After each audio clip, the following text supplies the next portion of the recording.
Welcome to Brave Together Parenting, an empowering and truly helpful podcast for the parents of children with disabilities and all unique needs. The last thing we want to be is special. We just want to belong. We just want to be part of our families, and we don't want to earn our space in society by inspiring people or by being the object of special care. Now, we're going to need stuff. We're going to need, I need a ramp. I need an elevator. But what I don't need is either your pity or special admiration. Like, we're just going through our lives. So the more evenness parents can bring to that conversation, the better.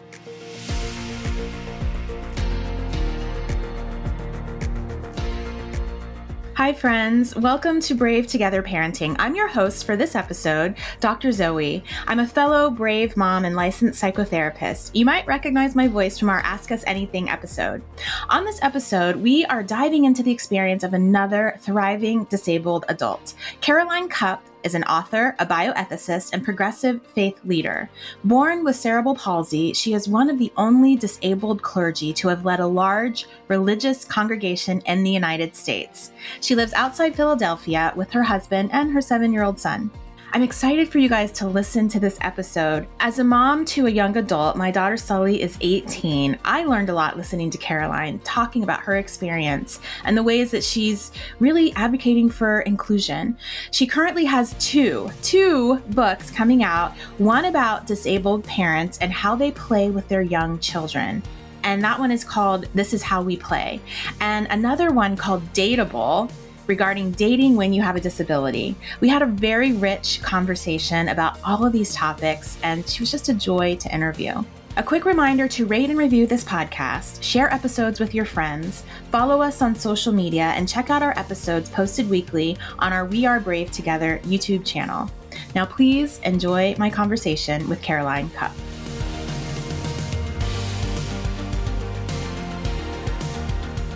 Hi, Caroline. Welcome to Brave Together. We are so happy that you were able to join us today. Thank you so much for having me. I'm excited to be here.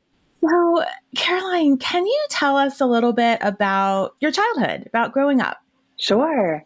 So I grew up in the Philadelphia suburbs, 2 parents who were both in the healthcare field. I have a little sister. And so I had a very, sort of stable, happy childhood. We had the dog, we had, cats and good friends at school and all of those things.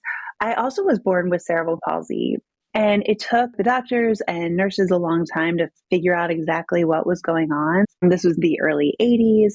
I'm an elder millennial. And at the time, I think it wasn't standard to do MRIs. And so they were just sort of watching symptoms. And so I was a kid who didn't sort of meet those gross motor milestones that a lot of other kids were meeting. And so there was all kinds of question marks about what that meant. One of the things from a disability perspective that my parents have talked about over the years is there was an immediate assumption that because my body, my muscles and bones weren't forming correctly, that my mind must also not be forming correctly. And so they have some really, some pretty scary stories about the assumptions that doctors made about the trajectory. So it became clear a few years in that what this constellation of things looked like with, unsteady gait and balance issues was going to be called CP. But luckily, I went to a school that was very, very inclusive. So I was involved in everything. I was on the swim team. Wow. Even if I lost every race, I was in school plays. And I think though I was the only person with a disability in my grade, and for most of the time in the entire school, which I think later on I realized the way that impacted me, there was always a sense where I felt included and part of the action.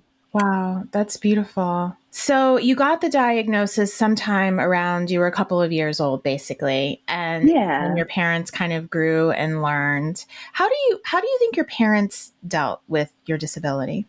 So they've always been fierce supporters, and they're medical professionals. My dad's a doctor. My mom's a PhD nurse. So they feel pretty confident talking with other medical people. And they also felt confident pushing back.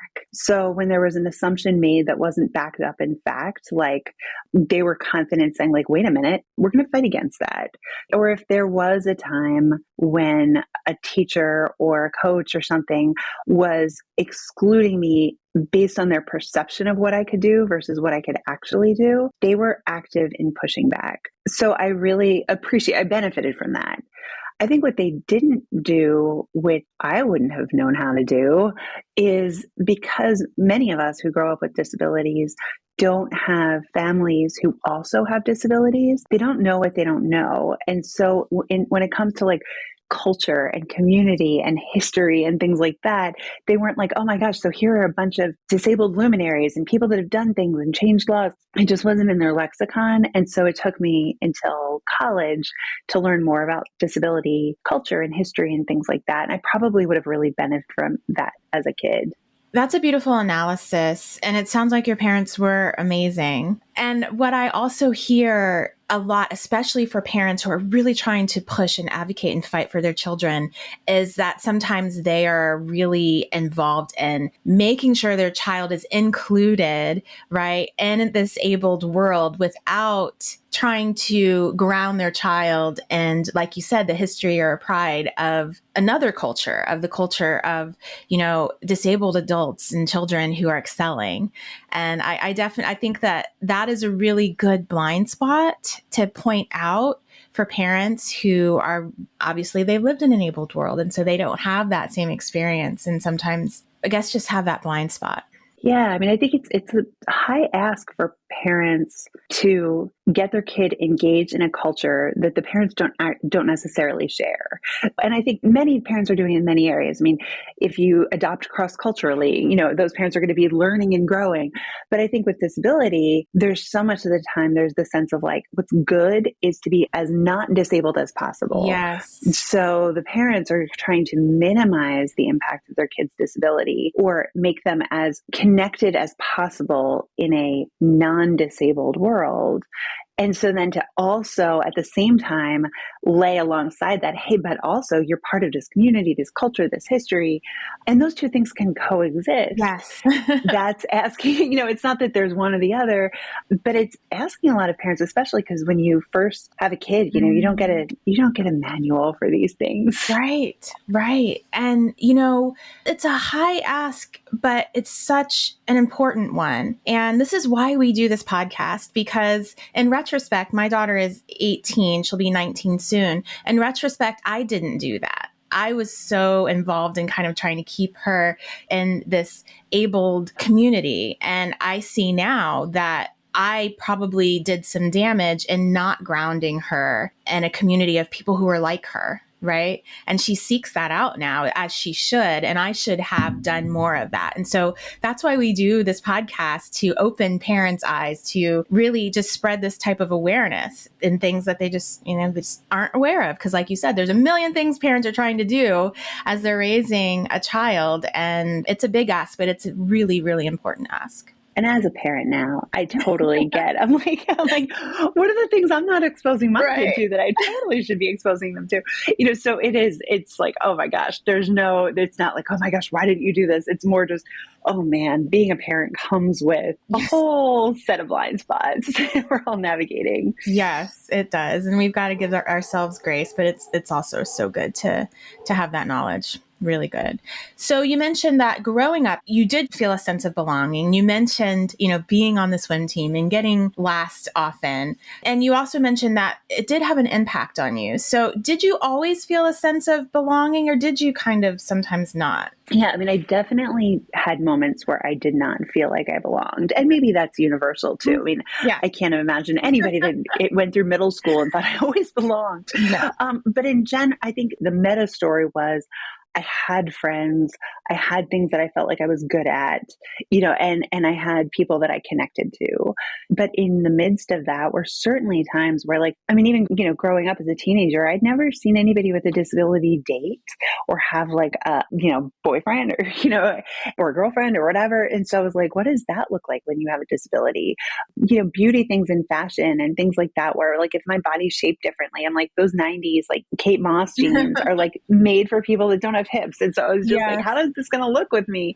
And so there were definitely times where I couldn't put my finger on it. And I think now, again, like looking back, I have that language, but was like, oh, this doesn't, like, what does it look like to go to college with a disability? And what about the equipment? Like when I first heard that I should really use crutches to stay as mobile as possible because of my gait and things like that, I was like, I've never seen anybody my age use mobility equipment. Like, I don't want to use that. And so just having the sense of like, what is that? Of always reinventing the wheel, of always being the only one. And that's really tough, especially at ages where you don't want to be like, the worst thing in the world is to be the only one. Yeah. Thank you for sharing that. Can we fast forward to today? Can you tell us about your career and your family? Sure. So I'm busy right now. So for family wise, I'm married. I've got a great husband he does also have some CP. So I use crutches. Wow. He doesn't use anything. And we've been married for 14 years. How did you guys meet? So we met online back in the dark ages, like before apps. And friends of mine were doing online dating just sort of as a joke. And I was like, I'd do it as a joke, I guess. And we met very soon afterwards. And I was like, oh, wait, maybe this does work. But he's great. And then we have a 7-year-old. So he's in 2nd grade. He does not have a disability. He's super active. And so raising him is wonderful and a joy. And, I'm exhausted all the time. Sure. For work, my main job is I'm a Presbyterian minister. So I work in a church and work with all kinds of different people, not just Presbyterians, but anybody who walks in the door for support, for aid, for food, for shelter, all of those things. So I get to be on the front lines of a lot of things that a lot of families are facing these days around just how do you feed and clothe your family? So I get to do that work, which I love. And then I write on the side. And so I've always loved to write, but it wasn't until about 2020 that I reconnected with a college friend named Jessica Slice, and the two of us began writing books about disability together. So now I get to do all of those things. Oh my goodness, that is wonderful. And I'm so excited to talk about your books. And we actually share, I think, the same publisher, Penguin, for one of your... Yes, yeah. Hi, Penguin. Yay.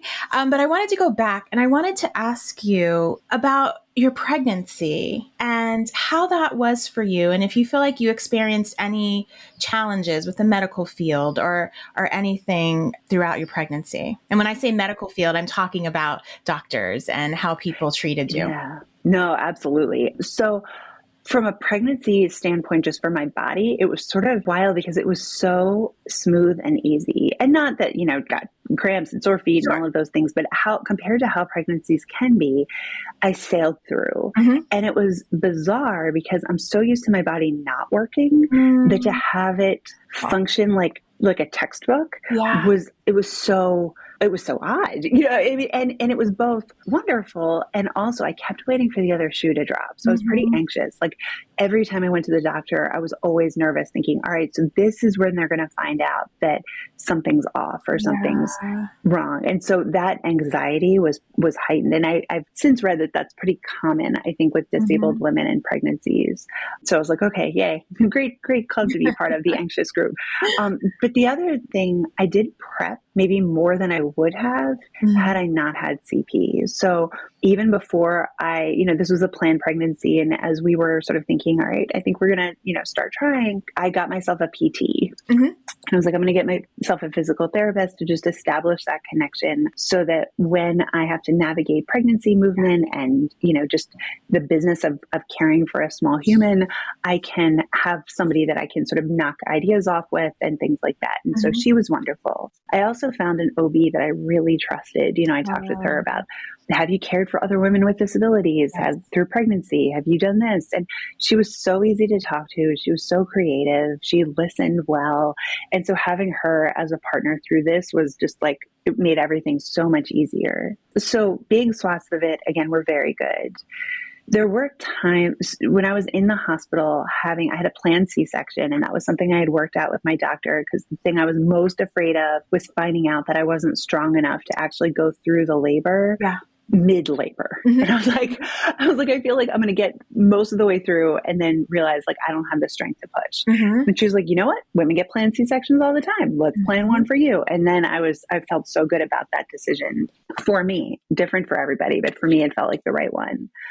But when I was in the hospital with my planned C-section, I was, completely out of it and bleary-eyed. And I'm like, I have no idea what I'm doing right now. But I slowly noticed that there were a lot more medical professionals in my room than there might have otherwise been. And even like a physical therapist came in and at first like an extra nurse and a caseworker.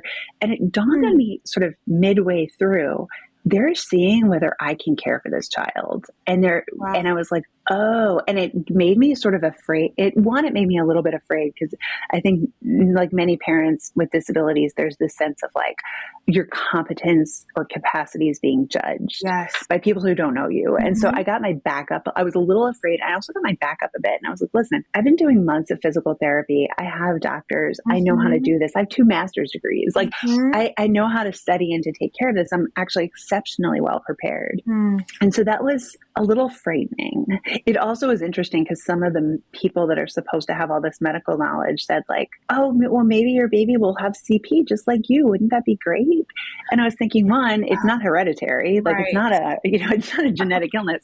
And then also, I'm not wishing for my baby to have I do value the fact that I'm disabled. I don't necessarily wish that on my child. Sure. So there was just those awkward things where it's like, oh, I feel like a little bit like a unicorn here. Yeah. But that was the exception and during a pretty narrow window.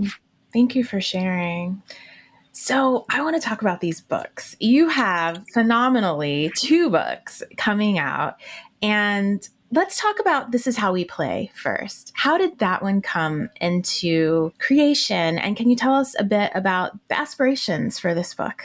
So pandemic, early days of the pandemic, we're all home. I have a 3-year-old at that point. And I was thinking, all right, picture books. I want to find a picture book for him where the parents have disabilities, not the kids.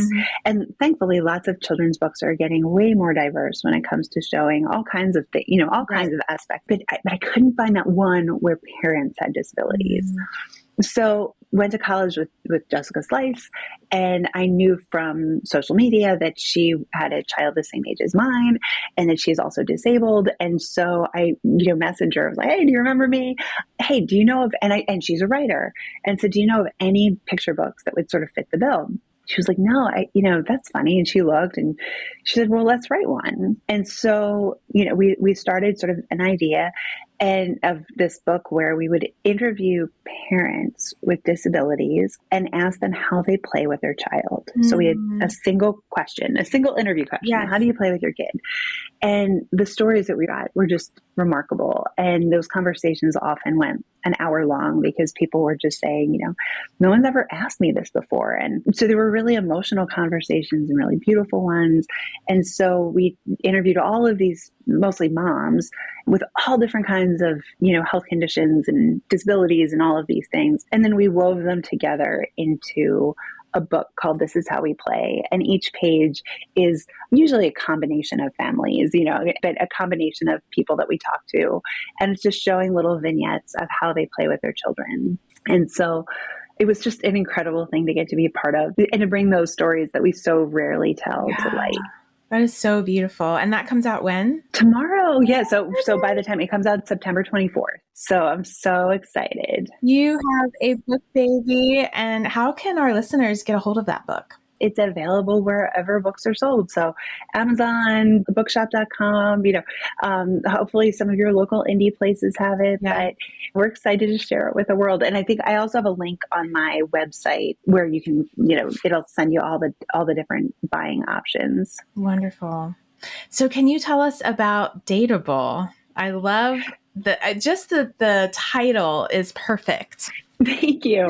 So we were writing these children's books, and we have a couple sort of in the pipeline. So Jessica and I are spending all this time talking about children's books, talking about children, talking about, our exciting weekend at Costco and the joys of, day-to-day parenting. Right. And we would sort of joke and say, oh, remember when we were young and fun and we did things that were not, making dinner on a Tuesday night. Yeah.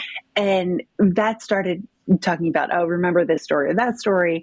And we were like, is there a dating book around disability? Because that would have been really helpful when we were dating. And so we looked and we were like, wait a minute, there's no book where parents have disabilities. There's no book where the people who are dating have disabilities. So we're like, all right, so we got to write this one too. So we did the same format. We love, now I'm finding all I want to do is interview people about their lives. I love interviewing people. But so we reached out to people with, again, all different disabilities, visible, invisible disabilities. And this time we had a whole range of questions, but they were all about relationships and dating.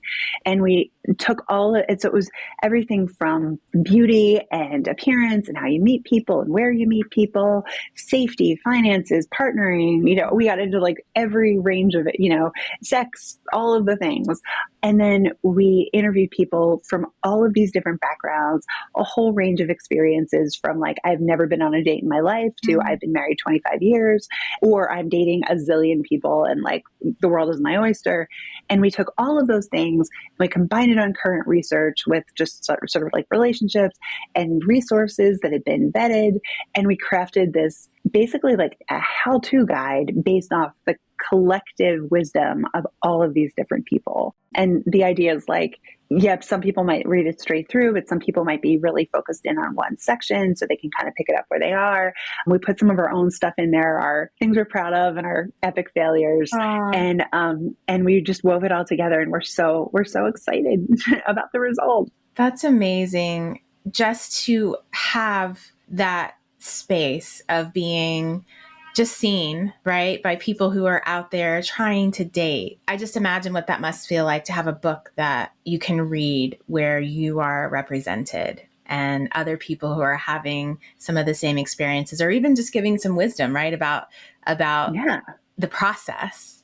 Wow, that's beautiful. It's been fun to hear people say, oh my gosh, like I finally, like that rang so true.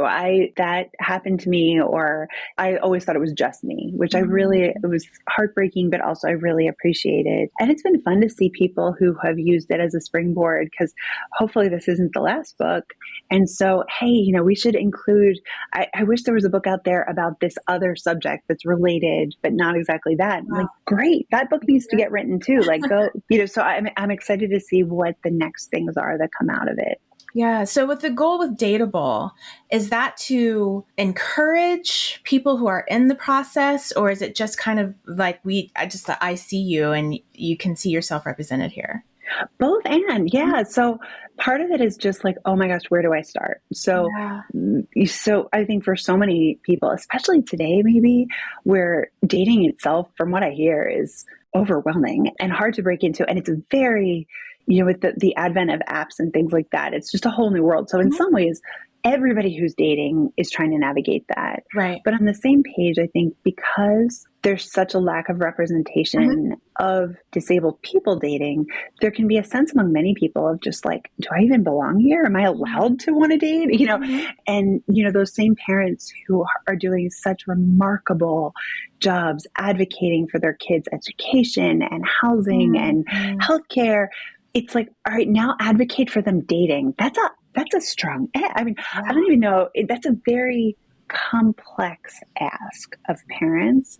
And so I think, and typically many of us, disabled or not, we get our dating advice horizontally. Yep. We get it from peers, media, friends, online, all of those things, versus parents, grandparents, like our dating advice is handed down across the generations. Right. We use some of it there, but so what we were trying to do is add, because so many people don't have those extensive social networks where they can see like, oh my gosh, yes, disabled people are dating, disabled people are in partnerships, disabled people are sexually active, they are, in all of these things. So it's so just like, hey, this is happening. If you want to be included in here, there's a place for you. Yeah. And then also for everybody who maybe is adjacent to that, parents, professionals, therapists, social work, to be like, oh yeah, this is normal. Like this is, especially in a world that really desexualizes disabled people. Yes. Where it can look pathological to even want to be in a relationship. And it's like, no, this is totally normal. It's normal and it's healthy and it's necessary. Yeah. It's part of human life. Like many of us want to love and be loved. Are there, and I should know this, and I'm actually embarrassed that I don't even know this, are there dating apps specific to dating with a disability? There are. Mm-hmm. Are they? There's one that's good. That's like just a startup that's coming up. A lot of them are really not good. And I think some of it is most of the mainstream dating apps. So the ones that the Hinges and the Tinders, Right. they ask about every aspect of your human experience except disability. Interesting. So most of the mainstream ones do everything but disability. Mm-hmm. And so it leaves a big question mark for people about how do I disclose? What do I disclose? How much do I disclose? And that's an interesting conversation all on its own. Mm-hmm. Most of the dating apps that are out there that are specifically geared for disability fall into a couple of camps. Some of them are developed by parents for their children. Yeah. And if you can imagine a parent developing a dating app for your child, it reads like a parent developing a dating app for your child. So it's very patriot. It's like almost more like a play date. Right.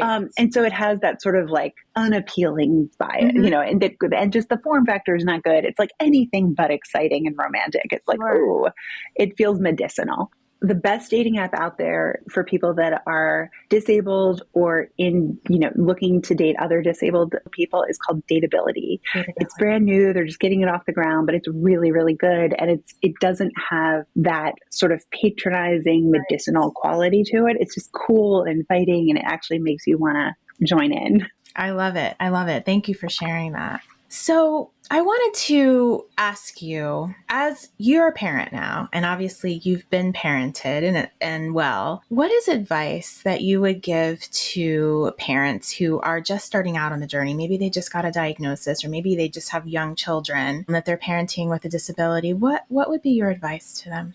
I think the first thing I'd say is it's okay to grieve. It doesn't make you a bad person. Mm-hmm. It doesn't mean you're loving your children any less.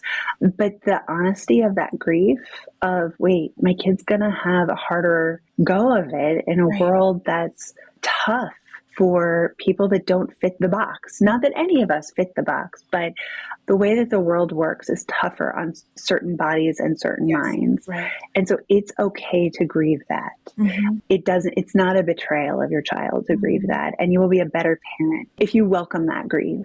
If you acknowledge that it's there. Yeah. Yeah. Just acknowledge that it's there and allow yourself to feel it and to move through it. Mm-hmm. Because the more that we push away and the more that we stop, that we forbid ourselves from acknowledging what's real, it just pops up in other ways. And so, so just feel it and welcome it. And because it's part of who you are, and it's part of the relationship that you're going to have with your kid.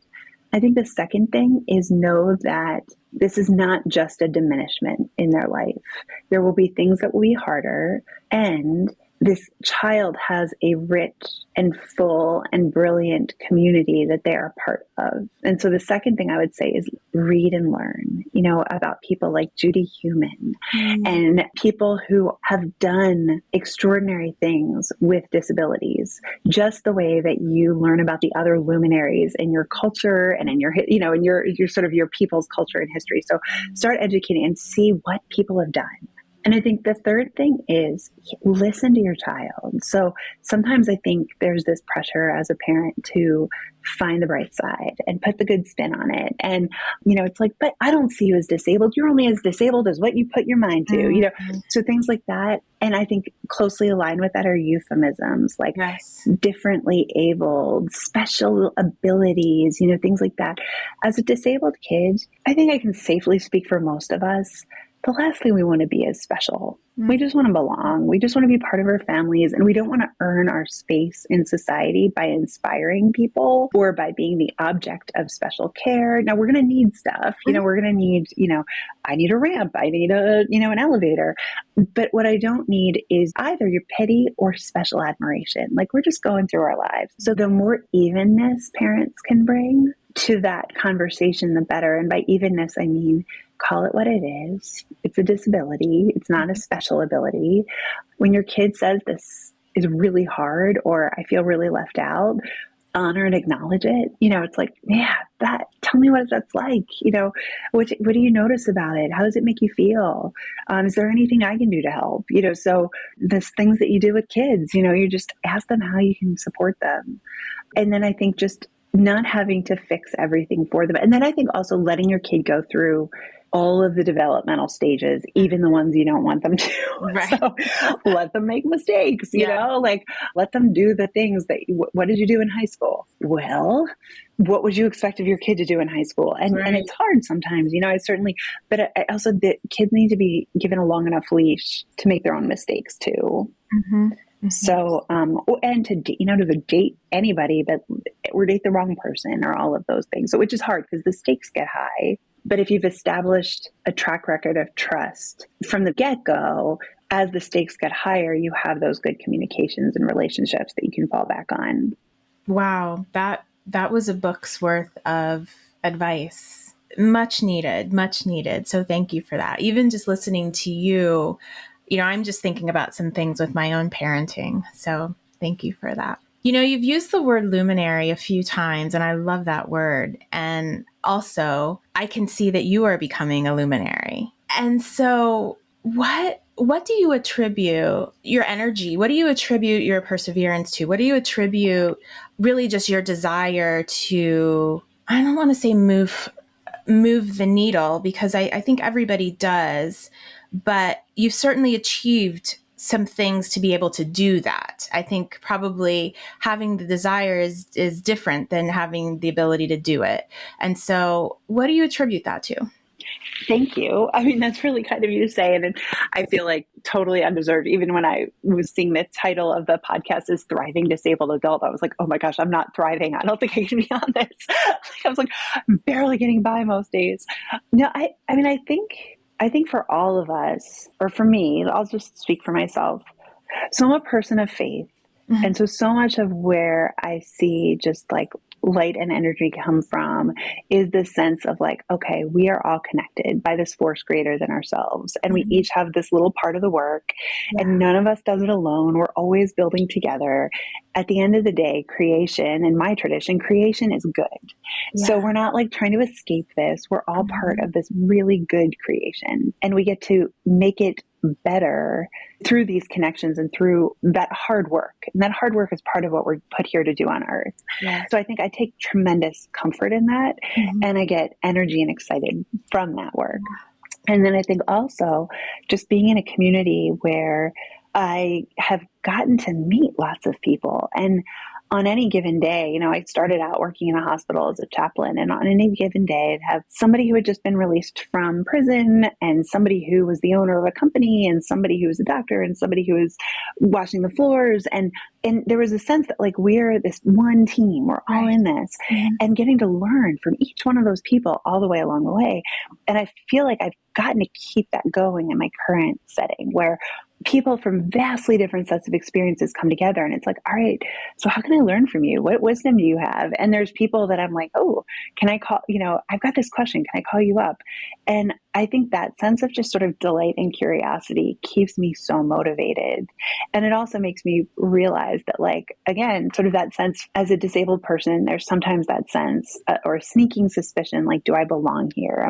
Is this really, is this world meant for me? And seeing over and over again, yeah, it is meant for me. And I've got work to do here. And so that, and it also keeps me from getting too self-focused. I mean, I can like, my husband teases me, is like, you're the eternal optimizer. Like, what would be more convenient? But I'm like, that is not true. But what would make this even more delicious? But it also is the sense of like, can't spend too much time there because there's just so much to do, which I think is probably good for the spirit and for mental health in general. Yeah. I just want to thank you, because I think that the highest good that we can do as humans is that when we go through something and we've learned a skill, a tool, when we've changed or transformed in some way, to not just keep it for ourselves. And so many people do. And I just applaud anybody who is vulnerable enough and willing to share what they've learned and challenge the world, right? Based on what they've learned. And I mean, it's one of the things I love about writers is that we are willing often to do that, right? And I think that that is just a unique, special power that authors and writers and speakers have. that we're willing to do that. And so I just thank you that you're willing to do that. And that's why I say luminary, you're looking at this space. What hasn't been done? What needs to be addressed? What do people need to hear? I'm going to talk about that, right? Even though it might feel a little uncomfortable, even though it might be difficult to hear, I'm going to put that out there. And so thank you for that. Thank you. So last, I would like to ask is, how are you showing kindness to yourself today? Oh, that's a great question. Yeah, I think I tend to be a person who's like, oh, I always have something to do. I need to do this, whether it's, I need to unload the dishwasher and, fold the laundry and write this report and all of those things. But seeing the points of connection as just as important, even if it's just for me. So like this morning I came downstairs, it was still pretty dark out. My little son had come down too, and he sat on the couch and he just patted right next to him. And I was like, there's so many things I should be doing, but I think this is the most important one. And so I just sat down and, cuddled with him for a little bit and talked. And I thought that's a kindness for me to say, I'm going to be a little late to work today, but I'm going to do this because it's going to feed me for the rest of the day. Yeah, that's beautiful. That's beautiful. Thank you for sharing that. So I would just like to encourage all the listeners out there to get your books, both of them, Dateable and This Is How We Play. Congratulations for the launch of these books, and we wish you the very best. How can we support you? I think go out there and just celebrate all of the ways that disability shows up in the world, shows up in your life, shows up in the lives of the people you love, and, talk about it. So I think you support me when we all support each other. Yes. And I'm so happy to be part of that conversation. Thank you so much, Caroline. Thank you for coming on today. Thank you for having me.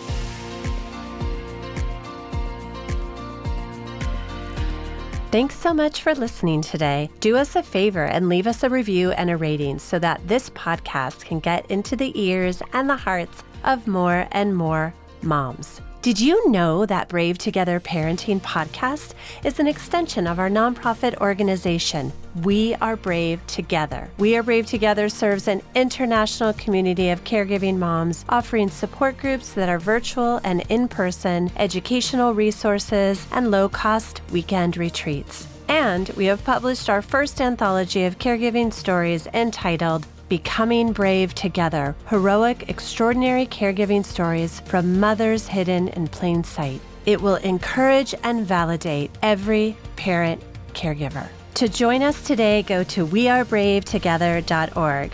Our support and sisterhood awaits you. Brave Together Parenting Podcast is for entertainment and education purposes only. It's not a substitute for professional care and should not be relied on for medical or mental health advice. The use of any content on our podcast, links, show notes, or on our website is to be done at your own personal risk. Please seek out a professional to assess your own medical or mental health concerns because we are all beautifully complex and the content of this podcast is for a broad audience.